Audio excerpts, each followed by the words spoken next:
What is up, Canada? What is up, YouTube? Matt McKeever here, and we're back. We're going to be talking today about micro suites, condo living, all that good stuff. Let me know if you guys can hear me in the comment section, because I am doing this live stream by myself, but I'm pretty sure I got it under control. So let me know in the comments. But yeah, I'd love to hear your thoughts, your opinions in regards to what's going on right now with, tiny living, micro suites, micro condos.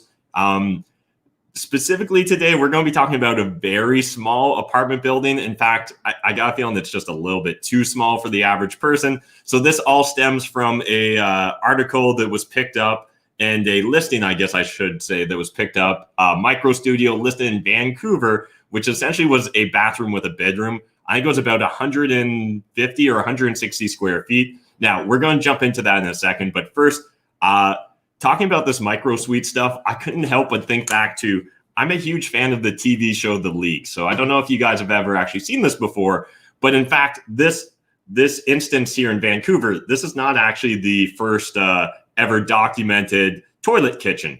In fact, I've got the stream right here. Let's see if I can get it playing. It was broken. Yeah, it is broken. I can fix it. I invented a toilet kitchen. What? No, you didn't. I invented You did not invent that. Pedro, hey, get back here. Why are you guys even arguing over this? It's just a tub with a faucet. Andre, relax. You really don't understand the intricacies of the toilet kitchen. Oh. All right, so I'll save you guys the intricacies of the toilet kitchen, but yeah, it turns out that slumlords are everywhere, and this is probably just another instance of that kind of occurring here. So I don't think that this is going to be a trend that's going to be catching on. I'm pretty sure health authorities, hopefully municipal city officials also won't want to see this trend. In fact, obviously, this goes against the building code in Vancouver, and this is obviously not a legal micro suite. But let's jump into and discuss first what this was all about, and then I'm going to share my opinions. Love to hear your thoughts and your opinions as well, because I do think that we're going to continue to see a movement towards like smaller living.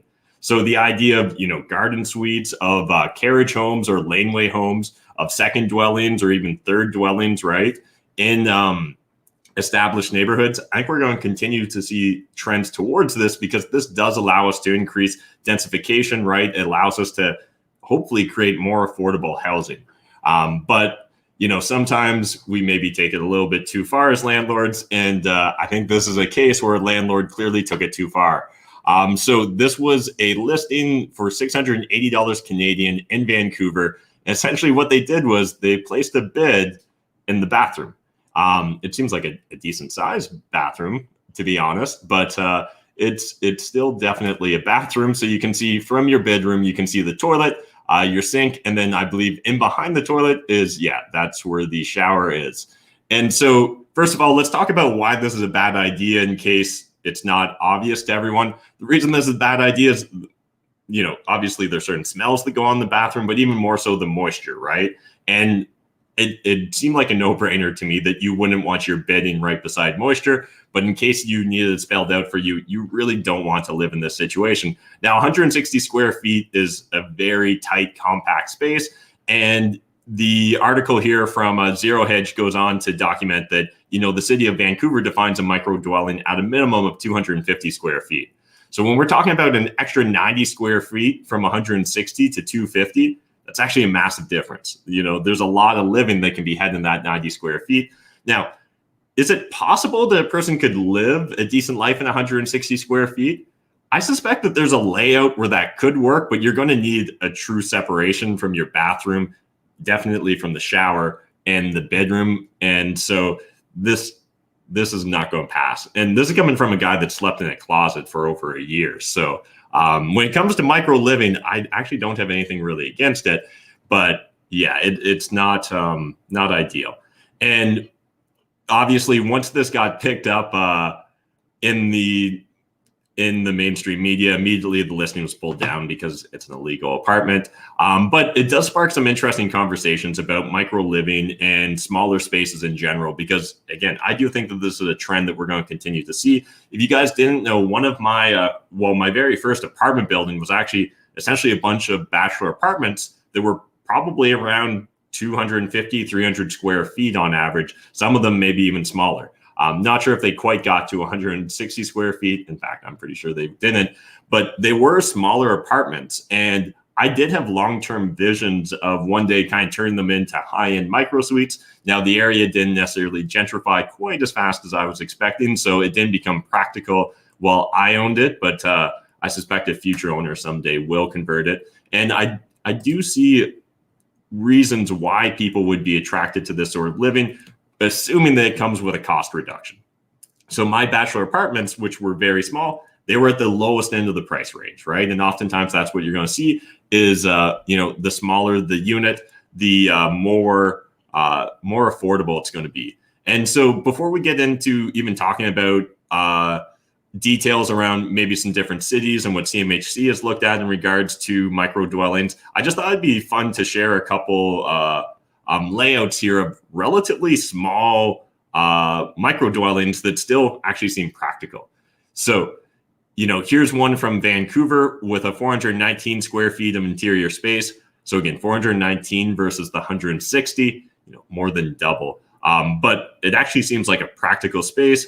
A little bit of outdoor living space, I think, makes a big difference as well. So the moment that you've got green space, right, when we're looking at, laneway homes or carriage homes, garden suites, and again, the garden suites that Colby's doing in Barrie are much larger than any of these micro suites. But here's one in Calgary that was 347 square feet. And so you can see, really, to make the most of the space, they really try and minimize the footprint of the bathroom, but at least the bathroom is still separated from your bedroom and your living space. And then you've got kind of the wet wall or the kitchen wall right there. Here's one in Toronto that was, let's see, I forget. I think this one's a little bit bigger, but 500 square feet. And then you've also got a potential balcony to add an extra 40 square feet there. Again, seems relatively practical. Now, obviously, this isn't going to fit everyone's living situation. It's not going to be desirable for everyone, but I think as investors, there is potential here. And now, whether you're looking at building micro suites, whether you're looking at maybe converting an existing dwelling into a bunch of smaller apartments, or maybe you're looking at buying a old hotel or motel and converting it into micro suites. In fact, I think that latter one we're going to see become pretty popular. Tourism has really taken a bloody nose over the last 2 years of COVID lockdowns. And without really our government opening up wide on the near horizon, it just doesn't seem likely that we're going to have just, be inundated with tourists from what I read in the headlines. You guys let me know what you read. But because it seems like travel is still going to be limited, I think that we're going to see a lot of older motels and hotels going out of business. And right now I'm paying attention to a lot of them that are in, more touristy areas like near lakes, waterfront properties, but a lot of smaller lodges right now are closing down and going up for sale. And oftentimes they're not being positioned as a business anymore. They're being positioned just as a residential property. And I think that we'll see a lot of hotels and motels that were in kind of out of the way areas or not prime tourist locations, and particularly not prime domestic tourist locations. I think that we'll see a lot of opportunities for real estate investors that are willing to roll up their sleeves and find interesting solutions to that problem. And for example, right before COVID, myself and Jeff, we came really close to buying a motel here in London that had about 30 rooms. And essentially at one point in time, those 30 rooms had been bachelor apartments. Originally was a motel, converted to bachelor apartments, then converted back to a motel. And we were looking at considering, converting it back to bachelor apartments again. And in fact, a different apartment building that I've got has coincidentally another 31 maybe bachelor apartments. And again, it was originally a hotel or a motel that was converted into senior residence that then was converted into apartment buildings. So it's not uncommon already to see, the repurposing of these sorts of smaller spaces into potential living space. Now, I see someone was asking, are these apartments legal size? So yeah, definitely a good question. One of the first things that I think you need to do is check with your local city, right? Your municipality. They'll have very specific rules. Now, there's going to be rules for what? Oh, so someone's just spamming my stuff now? Or what's going on? Okay, I don't understand what's happening. But anyways, right now,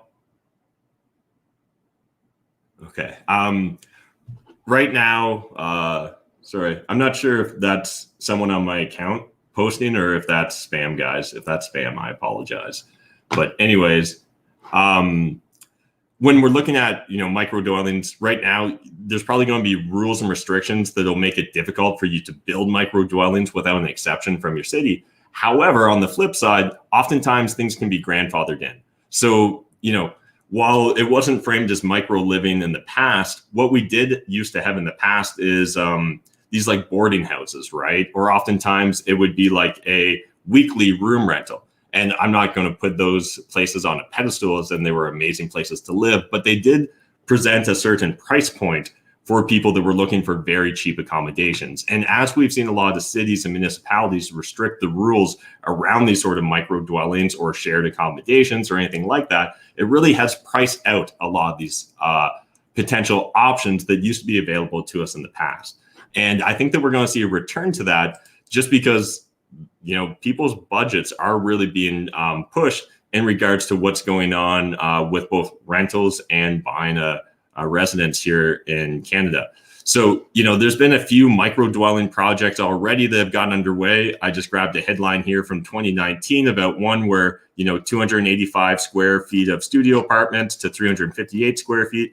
I think this one was in downtown Victoria. Then, we've got HuffPost has a whole series of different articles on micro condos. CMHC's done their own studying in regards to that. And oftentimes, the two arguments you're going to see in regards to what's going on when it comes to these micro dwellings is one, people complaining that they're still often very expensive, particularly when they're new built units, versus when you're looking at the existing accommodations. And oftentimes the existing accommodations that are being converted into these won't necessarily have the same high end or finishes that you would get in a traditional property. So and then CBC here had an article on micro suite apartment buildings provide, dignified homes with on-site support in Winnipeg. And so it is good to see cities experimenting with this. And I'd even love to see other types of micro dwellings become available as well. So here was a whole NHS study on micro housing related to, I think, what was it called? Sustainable Technologies.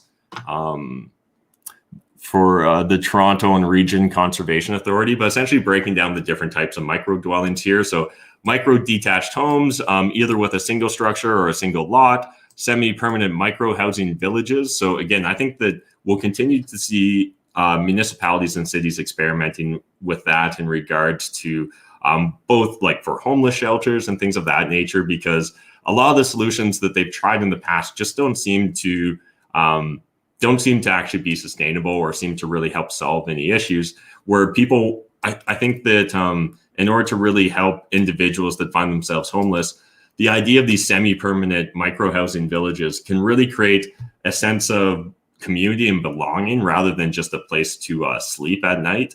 And again, obviously, so-called tiny homes constructed on trailer beds are becoming more popular. Micro suites, so co-housing units or studio apartments. I've seen some really interesting proposals, I think in Vancouver and BC, and maybe it was also in Seattle for like co-housing and micro suites where essentially you've got your own kitchenette, but then you've got a large shared kitchen area on the main floor. And oftentimes these buildings will maybe even be targeted towards like young singles and old singles and trying to create that cross living in the co-housing, which I think is a really cool idea. And hopefully we'll continue to see more projects like that take hold.